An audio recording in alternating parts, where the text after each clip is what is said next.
And good morning, everybody. It is Fabulous Friday featuring Melissa Tears as we discuss helping children.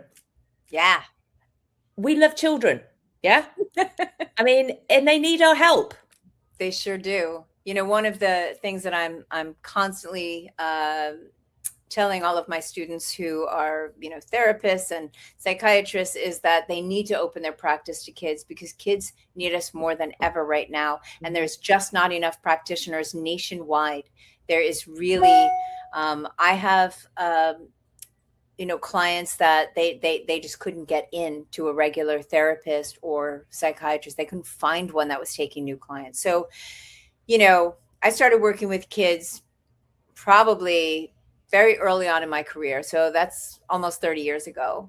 And I never look back, I love working with kids. They're so much more fun. So, it's about adapting what you do and being a bit more playful. It keeps you fresh. It keeps you on your toes. Kids are so fun. Yeah. They're fun even when they're serious, even when I'm working, I work a lot in conjunction with psychiatrists. So I'm seeing kids that have some real mental health issues sometimes. Okay. And even bringing a little levity or even, into that process is worthwhile. But you and I, we've had conversations about how we both believe in arming children with different ways of down regulating their own nervous system, right? That if only we had the techniques and self-hypnosis and all of this when we were young, how different life would be. I know. Yeah. It's like when we work with adults, they've had 40, 50 years of deeply ingraining these habituated patterns of problems, right? And you think, how nice would it be if I could have just helped you when you were 5 And not 55? I agree. I've seen adults now who have helped their inner child actually with the bunny talk process, and they've said, oh, if only I'd had this when I was younger. Yeah. And because we are anchoring in the good states, and they have their own natural resources, and it's so helpful. And imagine arming children with these now and at school, Well, especially now. The world is crazy. Oh. Every grown up in their life is caught up in the chaos, certainly in the US. And kids are really feeling it, they're really feeling it. So ways of arming kids to just get out of an unwanted state, to have the ability to sit with their emotions, but really to be able to work with a kid and rewire, their brain far more easily than any adult ever could. It's faster, it's easier. We're both doing workshops in Vegas back to back. And I love that our work is very different on many levels and yet has a foundational pattern underneath, and that they're complementary. So, I know you're coming to mine. I have my flight in the morning on Tuesday, and I'm actually contemplating changing it so that I can sit in on yours, because I feel like, I'm a lifelong student, and this process that you do, I think it could be just an excellent addition to anyone's practice, and not just for kids, but as you said, for a little playfulness with it's our children of all ages. Yeah. So I think it's important for us to heal those. I'm not that I ever call myself a healer, for people to heal themselves, because it's very client-centered work, as I'm sure both of ours is. It's so that when they because I see people living with dementia as well, so that when they get to that state, then it's then that's all gone. Any trauma that they had, they're all okay, as in they can handle horrible situations. What I'm talking about is that if somebody has been abused when they're younger and it's not been dealt with by the time they are living with dementia, and they're in a home getting washed, sometimes the caregivers aren't as polite, and they don't tell them what they're about to do. Well, I know that I would hit somebody if somebody started washing my my nether regions without my permission. So I think it's really important for us to help those, anybody, all of us can help people with those situations, you know, get rid of those now before they travel down any journey of getting older. And sorry, I was tracking where we were going. I'm like, dementia, wait, where are you going with this? Now I get it. Yeah, because it goes from, it starts at the beginning. If we can help children now with that now, then they're not also taking it into their relationship. I get it. I get it. And that is the benefit of working with kids, right? It's really being able to head off a lot of that stuff. It's being able to arm them with confidence and self-confidence, self-love, empowered. You know, if all kids could go through school having different ways of, you know, of utilizing their own inner resources, then think about how different life is. You know, I had this one client ages ago at this point. She came to me for some school anxiety. Maybe she was 13 or something, 12, 13. And then we did a session. We worked with that. I armed her with tools. Then I saw her again to help with studying for the SAT. Then years go by, I see her again, and she's in college. You know, it's like, so I was able to see her at various points, then her first major breakup, and then her first big, you know, job, now her career as an artist. You know, it's so I love just kind of watching her grow up. And she knew that she had me. You know, she could just text me and say, hey, I need your help. And it's really just a beautiful thing that I was going to say, isn't that beautiful? Because she trusted you from the beginning, because you'd already anchored that in, if you like, that you're safe. Yeah. You can help her. And we can all do that with these various tools. And it is, as I say, so important that children feel their feelings in a safe place. Sure. And know that, you know that feelings are fleeting. They move through, and different ways of noticing them, of processing them, of getting rid of them, of changing them, you know. So there's so many different playful ways to help kids, you know. Like, I know that in my class, it's really about giving them a whole, you know, kid-friendly toolkit, using a lot of hypnotic phenomenon, right? Because you want to capture their imagination. So you want to use cool aspects of hypnosis that, you know, that are just playful, right? Getting their hands stuck to a desk or stuck to their head, you know, and then kind of connecting their problem that they had been stuck with, and then showing them how to unstick certain things. But, you know, they're more open to that kind of playfulness. And if you can capture their attention, so that's why hypnosis is fantastic for working with kids. You know, I train a lot of different therapists, and, you know, just talking to kids can feel like maybe you're not getting the results you want, because kids are fickle, you know. They move in and out. They're not going to have maybe sometimes the types of reframes or aha moments or insight oriented moments of clarity that adults get, right?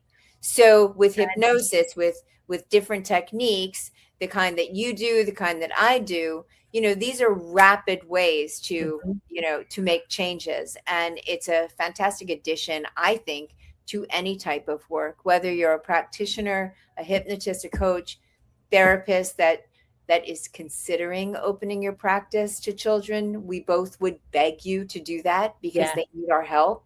Yeah. Or whether you're someone that, you know, is someone that already works with kids, but just needs to kind of replenish your toolkit. You know, I'm always looking for new tricks and techniques, and, you know, I go on hunts. I go to the conference every year, and I sit in on so many different classes, and I'm always plucking a bit here and taking a bit here, and what can I do with this shiny new toy? And that's what that's exactly what I've done over the years.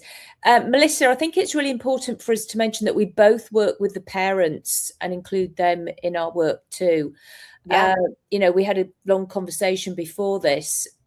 So it's, I mean, that's what I do. And I know you do as well. You're going to do that in your workshop. And I do that in my Yeah, trainings. well, there's a lot of fear from practitioners, from my students over the years, of opening their practice to kids, and so I'm really designing this workshop to take you from the initial phone call all through the different scenarios that might come up for you, so that you feel immediately right out the gate that you can see kids and you can be really beneficial.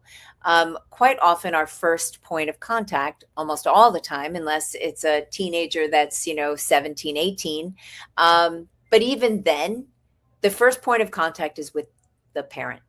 Yeah, Sometimes we have a conversation and I kind of suggest it's the parent that needs the session, not necessarily the kid. Because if the parent changes how they are responding and reacting, then the whole dynamic shifts. So quite often, while they call for their kid, we have a bit of a conversation. I'm going to have them come in.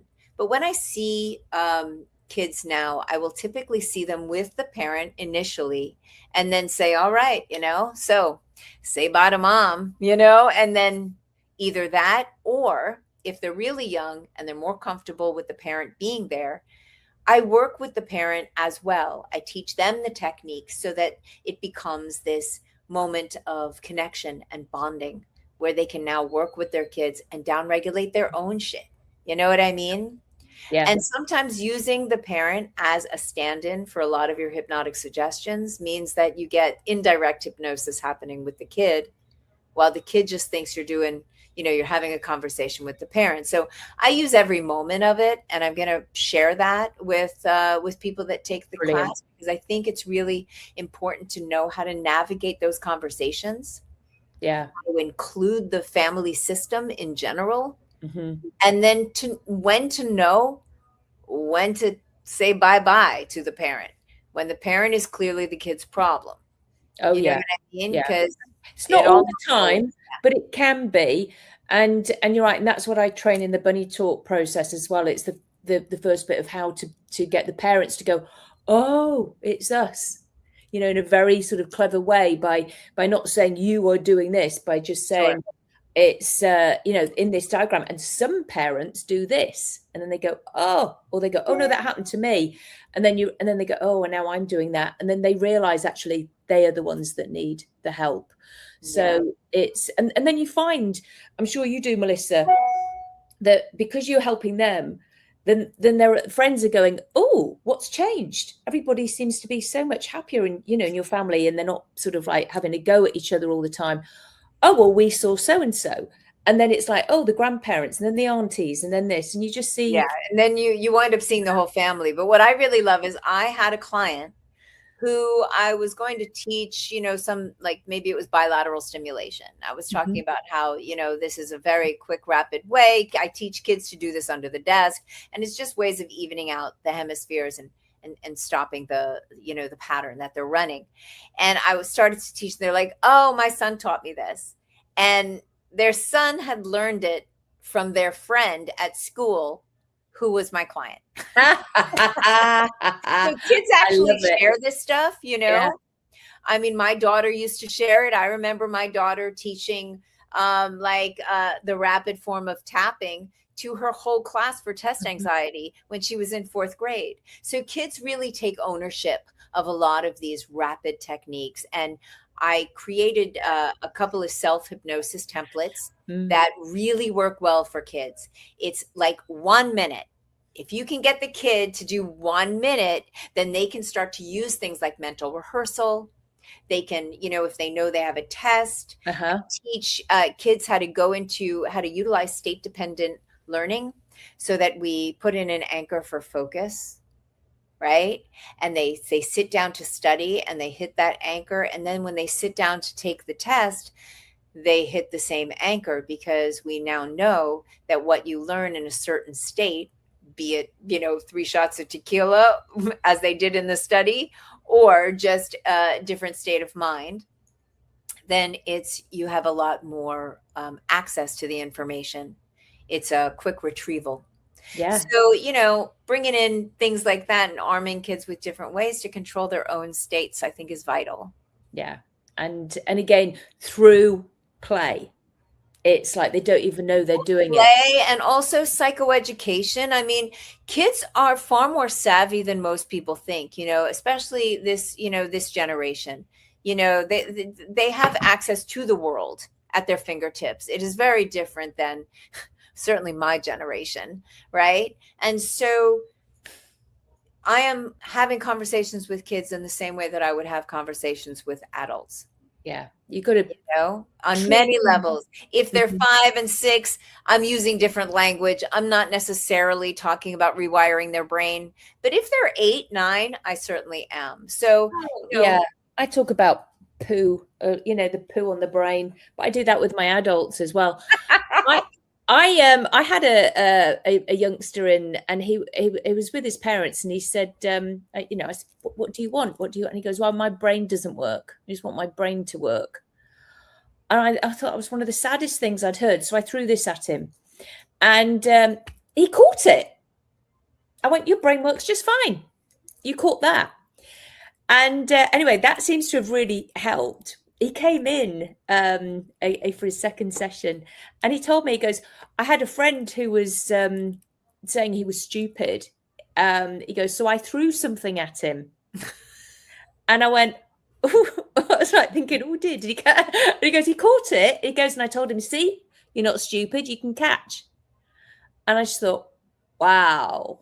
Yeah, they share. When they get something good, they share, seriously. So I don't know how much time we have, but I do want to reiterate, like opening your practice to kids is so vital, and will just give you a whole nother, infusion of right of energy, of clients, of just gives you a buzz, because actually really you're helping young people, and the parents are so grateful, and you get people, you just feel that inside, don't you? That real good feeling, which you cannot buy from Amazon.